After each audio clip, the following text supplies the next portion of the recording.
Hi friends, this is Arshanet. Welcome to our channel. ఇది వచ్చేసి మన ఛానల్ వచ్చేసి only education channel and latest job notification సంబంధించి ఏ job notification వచ్చినా మొదటగా మన వెబ్సైట్లో వచ్చేసి యూట్యూబ్ ఛానల్లో వచ్చేసి నోటిఫికేషన్ రావడం జరుగుతుంది. సో ఎవరైనా కొత్తగా ఈ వీడియో చూస్తామంటే ప్లీజ్ సబ్స్క్రైబ్ మై ఛానల్. మీరు సబ్స్క్రైబ్ చేస్తే నేను చేసే ప్రతి వీడియో మీ దాకా వస్తుంది. సో ఇప్పుడు వచ్చేసి ఎస్ఎస్సి స్టాఫ్ సెలక్షన్ కమిషన్ సంబంధించి MTS అంటే మల్టీ టాస్కింగ్ స్టాఫ్ అనేది నోటిఫికేషన్ రావడం జరిగింది. ఒకసారి ఈ MTS క్వాలిఫికేషన్ ఏంటి, ఏజ్ ఏంటి, సిలబస్ ఏంటి, తర్వాత ఎప్పటి నుంచి ఎప్పటి వరకు అప్లై చేసుకోవచ్చును, ఈ అప్లికేషన్ అంటే ఎలా ఫామ్ ఫిల్ చేయాలి అనే డీటెయిల్స్ అన్నీ మనము ఈ వీడియోలో చూద్దామండి. ఒకసారి గమనించండి. Multitasking staff selection havaldar CBIC CBN చూడండి. Notice non technical staff and havaldar examination 2024. Dates of submission of online application అంటే ఈ MTS అనేది వచ్చేసి ఆన్లైన్లో అప్లై చేసుకోవడానికి 27 అంటే ఎస్టర్డే నిన్నటి నుంచి స్టార్ట్ కావడం జరిగింది. లాస్ట్ డేట్ వచ్చేసి 31/7/2024. Last date of time of receipt online application 31/7/2024. 23 అంటే మిడ్ నైట్ వరకు ఉంటుందన్నమాట. తర్వాత ఆన్లైన్ ఫీజ్ పేమెంట్ 1/8/2024 అంటే 31వ తారీఖు ఏదైనా సమస్య వచ్చి ఆన్లైన్ పేమెంట్ జరగకపోతే నెక్స్ట్ 1వ తారీఖు కూడా మీరు ఆన్లైన్ పేమెంట్ చెల్లించవచ్చు అన్నమాట. Date of window for application for correction and online payment ఒకసారి చూడండి. 16/8/2024 17/8/2024 మిడ్ నైట్ వరకు కరెక్షన్స్ అంటే ఏమైనా మిస్టేక్స్ జరిగి ఉంటే దానిని మీరు సరి చేసుకోవచ్చు అన్నమాట. తర్వాత ఇది వచ్చేసి కంప్యూటర్ బేస్డ్ ఎగ్జామ్ అన్నమాట. ఇది వచ్చేసి ఆన్లైన్ ఎగ్జామ్స్ ఉంటుంది. ఎగ్జామ్ వచ్చేసి అక్టోబర్లో కానీ నవంబర్లో కానీ జరుగుతుంది. గమనించండి, ఎగ్జామ్ వచ్చేసి అక్టోబర్ కానీ నవంబర్ కానీ. సో చాలా టైం ఉంటుంది, బాగా ప్రిపేర్ కావచ్చును. ఇది వచ్చేసి సెంట్రల్ గవర్నమెంట్ జాబ్స్ అనమాట. మల్టీ టాస్కింగ్ నాన్ టెక్నికల్, ఇందులో హవాల్దార్ కూడా ఉంటుందన్నమాట. ఇది వచ్చేసి వేకెన్సీస్ ఎన్ని ఉన్నాయో చూడండి. MTS 4,887 పోస్టులు, హవాల్దార్స్ వచ్చేసి 3,439 పోస్టులు అనమాట. డీటెయిల్స్ అంటే ఈ వేకెన్సీస్ ఇంకా పెరగవచ్చును. గమనించండి, ఇది వచ్చేసి హవాల్దార్ కానీ MTS కానీ ఇంకా పోస్టులు పెంచే అవకాశం ఉంటుందన్నమాట. Update details vacancies will be made available on website అంటే మీరు కమిషన్ వెబ్సైట్లో చెక్ చేసుకోవచ్చును. నెక్స్ట్ వచ్చేసి reservation category multi tasking staff వచ్చేసి ఎవరైనా అప్లై చేసుకోవచ్చును 10th క్లాస్ క్వాలిఫికేషన్తో. ఒకసారి గమనించండి. తర్వాత హవాల్దార్ వచ్చేసి ఫిజికల్ హ్యాండిక్యాప్డ్ అంటే కొన్ని కేటగిరీల వాళ్ళు దీనికి అప్లై చేసుకునేకి లేదనమాట. దీనికి వచ్చేసి కొంచెం అంటే ఫిజికల్ టెస్ట్లు ఈవెంట్స్ ఉంటాయన్నమాట. సో అందువల్ల MTS అప్లై చేసుకోవచ్చును. హవాల్దార్ వచ్చేసి ఫిజికల్ హ్యాండిక్యాప్డ్స్కి కొంతమందికి నాట్ అలౌడ్ అనమాట. నెక్స్ట్ వచ్చేసి ఎవరు అప్లై చేసుకోవచ్చును అనేది చూడండి.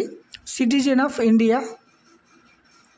నెక్స్ట్ వచ్చేసి ఏజ్ లిమిట్స్ అంటే దీనికి అప్లై చేసుకోవడానికి ఏజ్ ఎంత ఉండాలి అంటే 1/8/2024కి గాను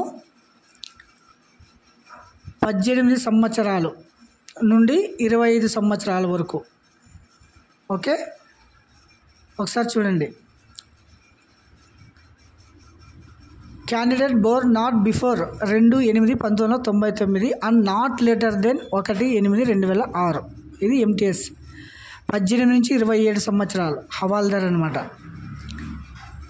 2/8/1997 నుండి లేటర్ దెన్ 1/8/2006 ఈ మధ్యలో జన్మించిన వారు హవాల్దార్కి క్వాలిఫై అనమాట. Department of revenue and few ports MTS also. తర్వాత రిలాక్సేషన్ కూడా ఉంటుందన్నమాట. In upper age limit for different categories under. ఒకసారి చూడండి ఇక్కడ ఎస్సీ ఎస్టీ వాళ్ళకి ఎదిగిన 5 years అంటే 18 + 25 + 5 years అనమాట. తర్వాత ఓబీసీ వారికి వచ్చేసి 3 సంవత్సరాలు. ఫిజికలీ హ్యాండిక్యాప్డ్ వాళ్ళకి వచ్చేసి 10 years. ఫిజికల్ హ్యాండిక్యాప్డ్లో ఓబీసీ వారికి 13 years. తర్వాత ఫిజికల్ హ్యాండిక్యాప్డ్ ఎస్సీ ఎస్టీ వాళ్ళకి 15 years. ఎక్స్ సర్వీస్ మ్యాన్కి వచ్చేసి 3 years after deduction of the military service. కానీ ఇట్లాంటి ఏమైనా సర్వీసుల్లో ఉండే వాళ్ళకి ఎక్స్ సర్వీస్ మ్యాన్ అంటాం అనమాట. వాళ్ళకి వచ్చేసి 3 years. ఇలా ఏజ్ సడలింపు కూడా ఉంటుంది.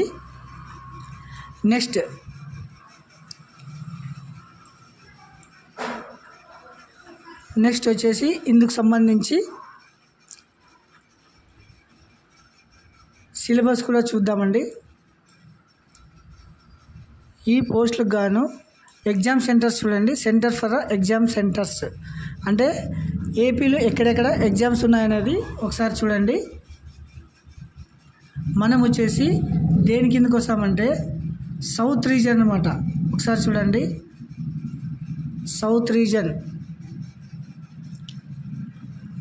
Eastern Karnataka, Madhya Pradesh, north eastern, north south. ఇక్కడ చూడండి 8వ కాలము. ఈ south reason Andhra Pradesh, Pondicherry, Tamil Nadu and Telangana వచ్చేసి సౌత్ రీజన్ కిందకి వస్తుంది అనమాట. ఇందులో వచ్చేసి ఎగ్జామ్ సెంటర్స్ చూడండి. చీరాల, గుంటూరు, కాకినాడ, కర్నూలు, నెల్లూరు, రాజమండ్రి, తిరుపతి, విజయనగరం, విజయవాడ, విశాఖపట్నం, పాండిచ్చేరి, చెన్నై, కోయంబత్తూర్, మదురై, సేలం, తిరుచిరపల్లి, తిరువన్వేలి, వేలూరు, హైదరాబాద్, కరీంనగర్, వరంగల్ అనమాట. ఇది వచ్చేసి సౌత్ రీజన్లో ఎగ్జామ్ సెంటర్స్ అనమాట. Scheme of examination. ఈ ఎంటీఎస్ కొరకు సిలబస్ కంప్యూటర్ బేస్డ్ ఎగ్జామ్ అన్నాం కదా. ఒకసారి సిలబస్ చూడండి. సెషన్ అని ఉందా, సెషన్ 2. తర్వాత number of questions, maximum marks, time of duration for all parts అనమాట. ఫస్ట్ సెషన్ 1లో వచ్చేసి న్యూమరికల్ అండ్ మ్యాథమెటికల్ ఎబిలిటీ వచ్చేసి 20/60 అనమాట. 45 minutes, 60 minutes for the candidate eligible for the scribes as per rules. Next వచ్చేసి reasoning ability and problem solving ఉంటుందన్నమాట. Session 2 వచ్చేసి general awareness 25/75, English language and comprehension అనమాట. ఇవి వచ్చేసి 25 questions. So ఇందుకు వచ్చేసి టైం 45 minutes అనమాట. ఓకేనా. నెక్స్ట్ ఇది వచ్చేసి computer based examination will be conducted in 2 sessions, session 1 and session 2 on the same day and both the sessions will be the mandatory. అంటే ఖచ్చితంగా 2 సెషన్లు జరుగుతాయన్నమాట. నెక్స్ట్ చూడండి, syllabus for the computer based examination అని ఉందా. ఇందులో వచ్చేసి numerical and mathematical ability. It will include questions on problems relating in the integers and whole numbers, LCM, HCF, decimals and fractions, relationship between numbers, fundamental arithmetic operations and BODMAS percentage అనమాట. తర్వాత reasoning ఎబిలిటీలో ఏమేమి ఉంటాయనేది ఇది. Next వచ్చేసి general awareness. Next వచ్చేసి English language అనమాట. So ఇది ఎగ్జామ్ సిలబస్. ఇంకోటి చూడండి, ఫిజికల్ ఎఫిషియన్సీ టెస్ట్, పీఈటీ అంటారు అనమాట. PST for the post of havildar హవాల్దార్కి మాత్రమే ఇవి ఉంటాయి. ఇందులో వచ్చేసి వాకింగ్ 1600 మీటర్స్ ఇన్ 15 మినిట్స్ అబ్బాయిలు, మేల్ వచ్చేసి 1600 మీటర్స్ వాకింగ్ అనమాట. నెక్స్ట్ వచ్చేసి ఫీమేల్ వచ్చేసి 1 కిలోమీటర్ వచ్చేసి 20 నిమిషాలు టైం ఇస్తారనమాట. ఇది వచ్చేసి ఫిజికల్ ఎఫిషియన్సీ టెస్ట్. నెక్స్ట్ వచ్చేసి ఇక్కడ చూడండి ఫిజికల్ స్టాండర్డ్ టెస్ట్ పిఎస్టీ అంటారనమాట. హైట్ వచ్చేసి 157.5 centimetres, relaxation by 5 centimetres in the case of అంటే సడలింపు కూడా ఉంటుంది అన్నమాట. దీంట్లో చెస్ట్ వచ్చేసి 81 సెంటీమీటర్స్.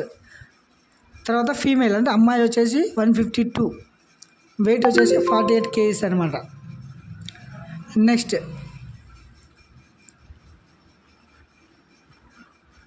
నెక్స్ట్ వచ్చి ఇందులో వచ్చేసి హౌ టు అప్లై అనేది అంటే ఈ ఎంటీఎస్కి ఎలా అప్లై చేసుకోవాలనేది కూడా ఒకసారి చూద్దామండి.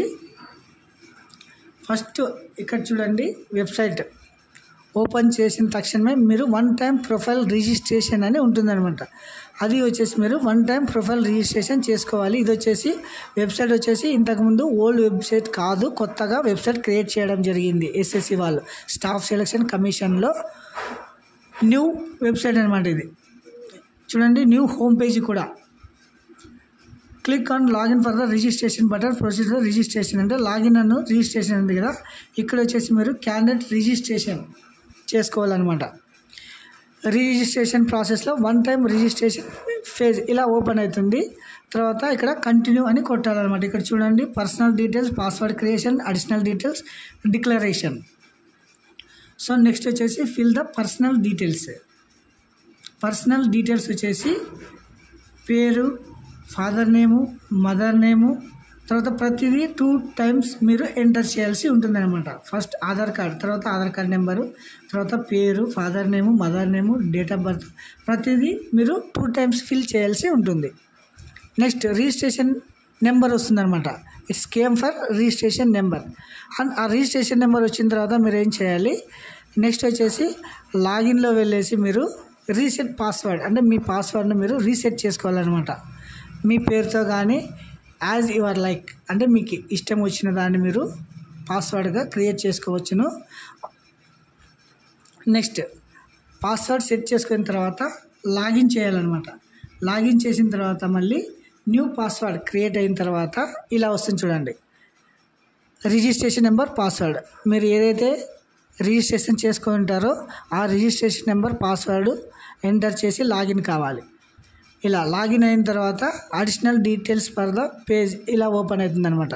ఇట్లా అడిషనల్ డీటెయిల్స్ కేటగిరీ, తర్వాత నేషనాలిటీ, మోల్స్, తర్వాత ఇట్లాంటివన్నీ వస్తాయి. నెక్స్ట్ వచ్చేసి డిక్లరేషన్ ఫామ్లో ఇది I agree about the conditions అని క్లిక్ చేసి డిక్లేర్ చేయాలన్నమాట. నెక్స్ట్ వచ్చేసి ఇదంతా అయిపోయిన తర్వాత మీ అప్లికేషన్ వచ్చేసి సెకండ్ స్టెప్లో వెళ్ళిపోయిన తర్వాత మీరు multitasking technical staff or havaldar ఇలా ఓపెన్ అవుతుందన్నమాట. ఇలా పర్సనల్ డీటెయిల్స్ ఇవ్వాలి. ఇట్లా ఒకసారి అంతా ప్రివియషన్ చెక్ చేసుకోవచ్చును.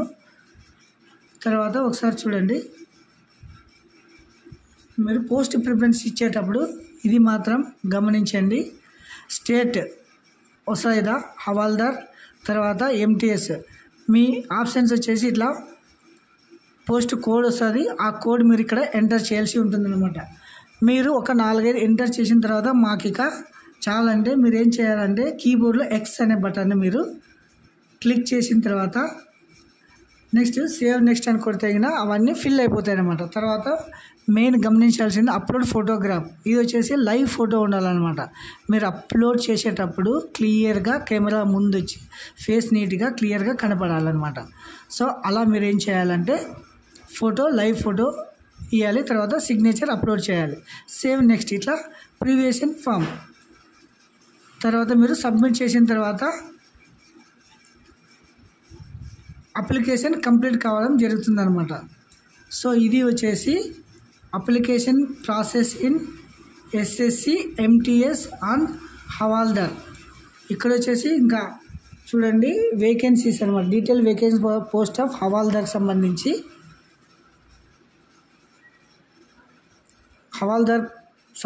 వేకెన్సీస్ ఇక్కడ చూడండి.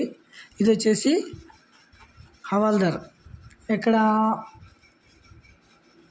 హైదరాబాద్ యూఆర్ 133, ఎస్సీకి వచ్చేసి 62, ఎస్టీకి వచ్చేసి 27, ఓబీసీకి వచ్చేసి 87, ఈడబ్ల్యూఎస్కి వచ్చేసి 30, టోటల్ వచ్చేసి 339 హైదరాబాద్ రీజన్ అనమాట. నెక్స్ట్ వచ్చేసి Bengaluru 59, 27, 13, 26, 6, 131 total.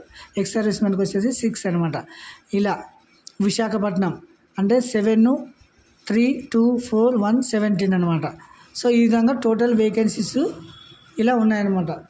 So don't forget, ప్రతి ఒక్కరు అంటే 10th పాస్ అయిన ప్రతి ఒక్కరు ఈ నోటిఫికేషన్కు అప్లై చేసుకోవచ్చును. ఇది వచ్చేసి multi tasking non technical staff అనమాట. ఒక ఎగ్జామ్ మాత్రమే ఉంటుంది. తర్వాత ఎవరైతే హవాల్దార్కి అప్లై చేశారో వాళ్ళకి మాత్రం ఫిజికల్ టెస్ట్ ఉంటుంది అనమాట. తర్వాత సైక్లింగ్, వాకింగ్. సో ఇది స్ట్రక్చర్. ఎవరైనా కొత్తగా ఈ వీడియో చూస్తూ ఉంటే please subscribe my channel. Thank you. Have a nice day.